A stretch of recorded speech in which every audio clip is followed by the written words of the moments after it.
ഒടുവിൽ ബീഹാറിൽ NDAക്ക് പ്രകടന പത്രികയായി. മഹാസഖ്യത്തിന്റെ പ്രകടന പത്രിക കണ്ട് അന്തം വിട്ടുപോയ NDA ആദ്യം പുറത്തിറക്കാനിരുന്ന പത്രിക റദ്ദാക്കിയിരുന്നു. ശേഷം കൂട്ടിച്ചേർക്കലുകൾ ഒക്കെ നടത്തിയാണ് 3 ദിവസം വൈകി വമ്പൻ വാഗ്ദാനങ്ങളുമായി സങ്കല്പ പത്ര എന്ന പേരിൽ പുത്തൻ പ്രകടന പത്രിക പുറത്തിറക്കിയത്. 1 കോടി യുവാക്കൾക്ക് തൊഴിൽ, കർഷകർക്ക് പ്രതിവർഷം 90,000 രൂപ, പാവപ്പെട്ടവർക്ക് 10 ലക്ഷം രൂപയുടെ ഭവന പദ്ധതി, പട്നയിൽ പുതിയ വിമാനത്താവളം എന്നിങ്ങനെ പോകുന്ന വാഗ്ദാനങ്ങൾ. പ്രകാശന ചടങ്ങിൽ മുഖ്യമന്ത്രി നിതീഷ് കുമാറിന് 26 സെക്കൻഡ് മാത്രമാണ് സംസാരിക്കാൻ അവസരം കിട്ടിയത്. NDA നേതാക്കൾ ബീഹാറിനെ അപമാനിച്ചെന്നാണ് മഹാസഖ്യത്തിന്റെ ആരോപണം. BJP JDU നേതാക്കൾ തമ്മിൽ ഭിന്നത മൂർജിക്കുന്നത് NDAയുടെ സാധ്യതകൾക്ക് വിലങ്ങുതടിയാകുമോ? പരിശോധിക്കാം RJ Extra.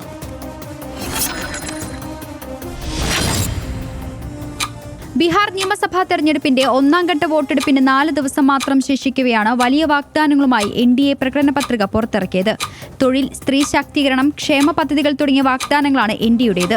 സീതാദേവിയുടെ ജന്മസ്ഥലത്ത് ആത്മീയ നഗരം, KG മുതൽ PG വരെ സൗജന്യ വിദ്യാഭ്യാസം, 7 എക്സ്പ്രസ് വേകൾ, 4 നഗരങ്ങളിൽ മെട്രോ സർവീസ്, എല്ലാ ജില്ലകളിലും മെഡിക്കൽ സിറ്റിയും മെഡിക്കൽ കോളേജുകളും എന്നിങ്ങനെ നീളുന്നു പ്രകടന പത്രിക. മുഖ്യമന്ത്രി നിതീഷ് കുമാർ, BJP ദേശീയ അധ്യക്ഷൻ JP നദ്ദ, കേന്ദ്രമന്ത്രി ചിരാഗ് പസ്വാൻ, ഉപേന്ദ്ര കുശ്വാഹ എന്നിവർ പങ്കെടുത്ത ചടങ്ങിലാണ് പ്രകടന പത്രിക പുറത്തിറക്കിയത്. ഉപമുഖ്യമന്ത്രി സാമ്രാട്ട് ചൌധരിയാണ് സഖ്യത്തിന്റെ വാഗ്ദാനങ്ങൾ മാധ്യമങ്ങളെ അറിയിച്ചത്. ചടങ്ങിൽ നിതീഷ് കുമാറിന് സംസാരിക്കാൻ അവസരം ലഭിക്കാഞ്ഞത് വിവാദമായിട്ടുണ്ട്. വിഷയം രാഷ്ട്രീയ ആയുധമാക്കി മഹാസഖ്യം രംഗത്തെത്തി. നിതീഷ് കുമാർ 20 വർഷം ഭരിച്ചിട്ടും ബീഹാർ ഏറ്റവും ദരിദ്ര സംസ്ഥാനമായി തുടരുന്നതിൽ ജനങ്ങളോട് NDA സഖ്യം മാപ്പു ചോദിക്കണമെന്ന് തേജസ്വി യാദവ് ആവശ്യപ്പെട്ടു. സംസ്ഥാനത്ത് ഫാക്ടറികളും നിക്ഷേപവുമില്ല. സർക്കാർ എല്ലാ മേഖലകളിലും പരാജയപ്പെട്ടെന്നും തേജസ്വി കുറ്റപ്പെടുത്തി. RD Extra, news Malayalam.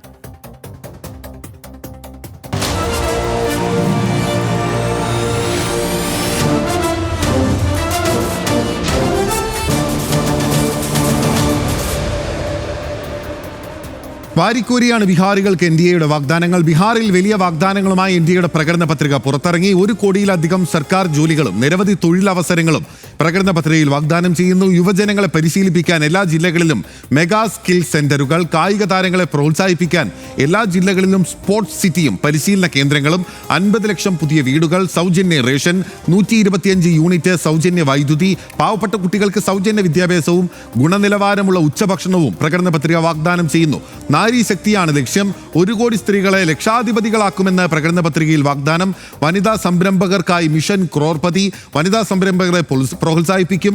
അതിപിന്നാക്ക വിഭാഗത്തിന് 10 ലക്ഷത്തിന്റെ പ്രത്യേക സഹായം. EBC വിദ്യാർത്ഥികൾക്കായി പദ്ധതി.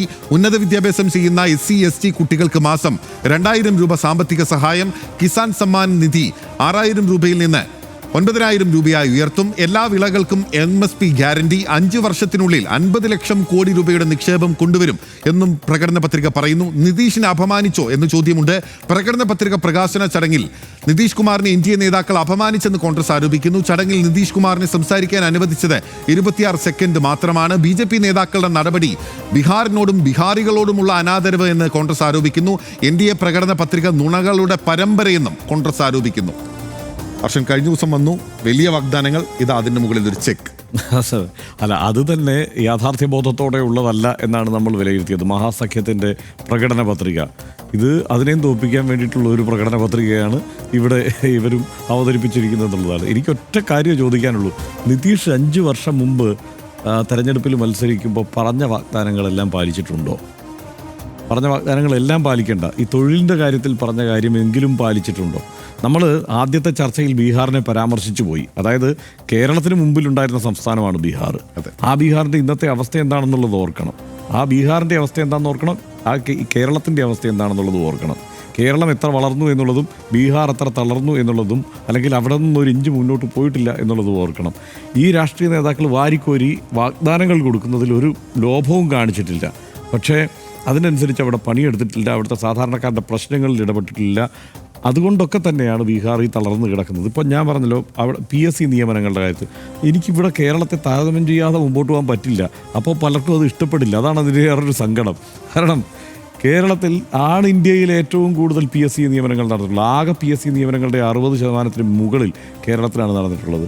അങ്ങനെ അതറിയാവുന്ന നമ്മൾ തീർച്ചയായും ഇത്തരത്തിലുള്ള ഒരു വാഗ്ദാനം കാണുമ്പോൾ അതിനെ പരിഹസിക്കേണ്ടേ?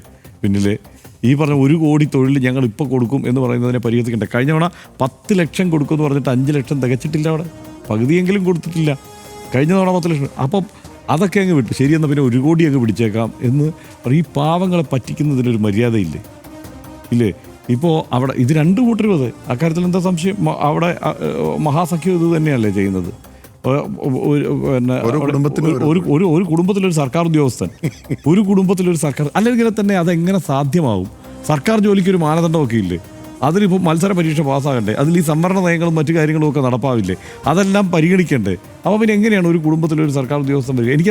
അത് മനസ്സിലായിട്ടില്ല. ഇനിയിപ്പോൾ ഒന്നുകൂടെ വായിച്ചൊക്കെ പഠിച്ച് അതിൽ വേറെന്തെങ്കിലുമൊക്കെ മാർഗങ്ങളുണ്ടോ എന്നൊക്കെ മനസ്സിലാക്കിയാൽ നമുക്ക് ആലോചിക്കാം. പക്ഷേ ഇങ്ങനെ വ്യാജ വാഗ്ദാനങ്ങൾ നൽകി സത്യത്തിൽ സാധാരണ, അതായത് അത്രയ്ക്ക് പാവം മനുഷ്യരാണ് അവിടെ ഉള്ളത് എന്നുള്ളതുകൊണ്ടാണ് അവരെ ഇങ്ങനെ പറ്റിക്കാൻ കഴിയുന്നത്, ഈ തരം വാഗ്ദാനങ്ങളൊക്കെ കൊടുത്ത് പറ്റിക്കാൻ കഴിയുന്നത്.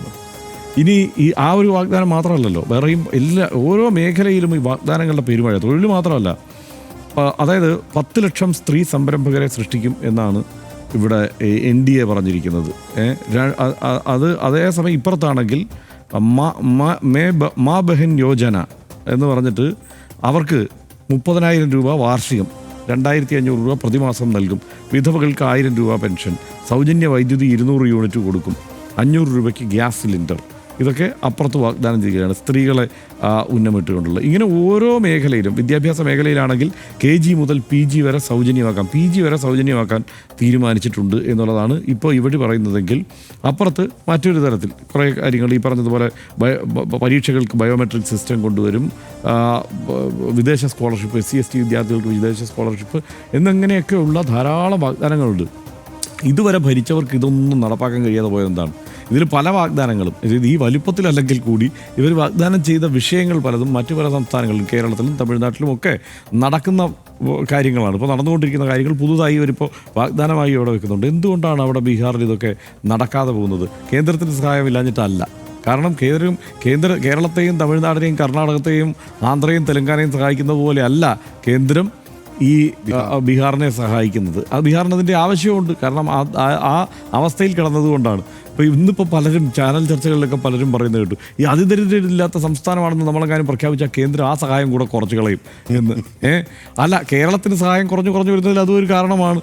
ഇപ്പോൾ പലതരത്തിൽ അത്തരത്തിൽ നമ്മൾ ഓരോ ഈ കേന്ദ്രം നിർണ്ണയിക്കുന്ന ഓരോ മാനദണ്ഡങ്ങളും നമ്മൾ അത് പാലിക്കുകയും ആ പദ്ധതികൾ നമ്മൾ ആദ്യം നടപ്പാക്കി ആ നേട്ടത്തിലേക്ക് പോവുകയും ഒക്കെ ചെയ്യുന്നത് കൊണ്ട് ചില വെട്ടിക്കുറച്ച്. കേന്ദ്രമന്ത്രി ഒരു പരാമർശം നടത്തിയിരുന്നു, മലയാളി കേന്ദ്രമന്ത്രി ജോർജ് കുര്യൻ പറഞ്ഞത് അതാണ് ഞാൻ പറഞ്ഞത്. അതിപ്പോൾ ആ അവസ്ഥയിൽ നിന്നുകൊണ്ട് നമ്മൾ നോക്കിക്കഴിഞ്ഞ് ഇപ്പോൾ ബീഹാറിൽ ഈ വാഗ്ദാനങ്ങൾ ഏതെങ്കിലുമൊക്കെ നടപ്പാകും എന്നുള്ള എന്തെങ്കിലും പ്രതീക്ഷ തൽക്കാലം നമുക്ക് വേണ്ട. എങ്ങനെയെങ്കിലുമൊക്കെ അവിടെ ഭരണം മുന്നോട്ട് പോകും. അവിടെ ബാക്കി രാഷ്ട്രീയമായിട്ടുള്ള കാര്യങ്ങൾ. പിന്നെ ഒരു കാര്യമുണ്ട്, ഒറ്റക്കാര്യം നമ്മൾ എല്ലാത്തിനെയും പരിഹസിച്ച് പോകുമ്പോൾ ഒരു കാര്യം കൂടി പറയണം, വെറുതെ അങ്ങ് പരിഹസിച്ച് പോവുകയല്ല. ഇതിൽ കുറേ കൂടി ഈ പറഞ്ഞ ക്ഷേമ പദ്ധതികൾക്ക് ഊന്നൽ കൊടുക്കുക എന്നുള്ളത് ആദ്യം തന്നെ ആ നിലയ്ക്ക് ഇതിനെ ഡിസൈൻ ചെയ്തത് മഹാസഖ്യമാണ്. ക്ഷേമ പദ്ധതികൾക്ക് ഊന്നൽ കൊടുക്കുന്ന രീതിയിൽ അത് ആദ്യം തന്നെ ആസൂത്രണം ചെയ്തത് മഹാസഖ്യമാണ്. അതിനുശേഷമാണ് ഇവർക്ക് അതിനനുസരിച്ച്, കാരണം ഇവരുടെ അതിൻ്റെ ഘടന നോക്കുമ്പോൾ തന്നെ അറിയാം, ക്ഷേമ പദ്ധതികളായിരുന്നില്ല മറ്റു ചില പരിപാടികളായിരുന്നു ഇവർ ആസൂത്രണം ചെയ്തിരുന്നത് നമുക്ക് മനസ്സിലാവും. നമ്മുടെ ഈ കേരളത്തിലേക്ക് സമീപകാലത്ത് ഈ സെക്കൻഡ് ഹാൻഡ് ഫോർച്യൂണറുകൾ കൂടുതൽ വരും. ഉത്തർപ്രദേശ്, ഹരിയാന, പിന്നെ ബീഹാർ രജിസ്ട്രേഷനിലുള്ള ഫോർച്യൂണറുകൾ വരും. അവിടുത്തെ പഞ്ചായത്ത് മെമ്പറിന് പോലും ഫോർച്യൂണർ ഉണ്ടാവും. കിട്ടുന്ന കാശൊക്കെ ഇവരെ എവിടെ കൊണ്ടുപോകുന്നു ചോദിക്കാനുള്ള അക്ഷരാഭ്യാസം. അതിനൊരു കാരണം കൂടിയുണ്ട്, അതായത് ഇടത്തരക്കാർ എന്നുള്ള വിഭാഗം ഇല്ല അവിടെ. അതാണ് അതിൻ്റെ പ്രശ്നം. കേരളത്തിൽ അങ്ങനെയല്ല. നമ്മളിവിടെ ഇപ്പോൾ സെക്കൻഡ് ഹാൻഡ് മാർക്കറ്റ് ഇത്രയും സജീവമായിരിക്കുന്നത് അതായത് ആന്ധ്രയല്ല, ഹിമാചൽ പ്രദേശ് മുതൽ ഇങ്ങോട്ട് നോക്കിക്കഴിഞ്ഞാൽ അവിടെയുള്ള സകല സംസ്ഥാനങ്ങളിൽ നിന്നുമുള്ള, കൊൽക്കത്തയിൽ നിന്ന്, ഡൽഹിയിൽ നിന്ന്, ഹരിയാനയിൽ നിന്ന് എല്ലാം വണ്ടികൾ വരുന്നതിന് കാരണം എന്താ? ഇത് രണ്ടാമത് സെക്കൻഡ് ഹാൻഡ് മേടിക്കാൻ അവിടെ ആൾ വേണ്ടേ, അത് സ്പെൻഡ് ചെയ്യാനുള്ള. ആ സെക്കൻഡ് ഹാൻഡ് മേടിക്കാനുള്ള മധ്യവർഗം എന്ന് പറയുന്നത് ഇടത്തരക്കാർ എന്ന് പറഞ്ഞാൽ അവിടെ ഇല്ല, അതിവിടെയുണ്ട്. അതുകൊണ്ടാണ് ഇങ്ങോട്ട്. പക്ഷേ ഈ ജനപ്രതിനിധികളൊക്കെ ആ ഉയർന്ന വർഗത്തിൽപ്പെടുന്നവരാണ്. അവർ ഉപയോഗിക്കുന്ന, അപ്പോൾ ഈ കാശ്, ഞങ്ങൾക്ക് തരുന്ന കാശ് ഇവിടെ പോകുന്നു എന്ന് ചോദിക്കുക പോലുമില്ല. അവർ വോട്ട് ചെയ്യും സാധാരണക്കാരായ ആളുകൾ, എന്നിട്ട് മുംബൈയിലോ ഡൽഹിയിലൊക്കെ പോയി പണിയെടുക്കും. ആ അവസ്ഥ ഇനിയെങ്കിലും അവർക്ക് വരാതിരിക്കട്ടെ, അത് മാത്രം. മഹാരാഷ്ട്രയിൽ ഏക്നാഥ് ഷിൻഡെ അടുത്ത ഊഴം നിതീഷ് കുമാറിനോ ദേശീയ രാഷ്ട്രീയത്തിൽ ചർച്ചയായിരിക്കുകയാണ്. പട്നയിൽ NDA പ്രകാശന ചടങ്ങിൽ നിതീഷ് കുമാർ അപമാനിക്കപ്പെട്ടത് തങ്ങൾക്ക് അടിത്തറയില്ലാത്ത സംസ്ഥാനങ്ങളിൽ പ്രാദേശിക കൃഷിയുടെ ബലത്തിൽ വളരുകയും ഒരു ഘട്ടം കഴിയുമ്പോൾ അവരെ ഇല്ലായ്മ ചെയ്യുന്നതുമാണ് BJPയുടെ ചരിത്രമെന്ന് ആരോപണമുണ്ട്. തനിയാവർത്തനം എന്ന വണ്ണമാണ് ബീഹാറിലെ സാഹചര്യങ്ങളും. തെരഞ്ഞെടുപ്പ് ജയിക്കാൻ യാഥാർത്ഥ്യമില്ലാത്ത പദ്ധതികൾ പ്രകടന പത്രികയിൽ ഉൾപ്പെടുത്തുക വഴി വോട്ടർമാരെ പറ്റിക്കാൻ NDA തയ്യാറാകുന്നു എന്നാണ് ഇപ്പോൾ മഹാസഖ്യം ഉയർത്തുന്ന ആക്ഷേപം.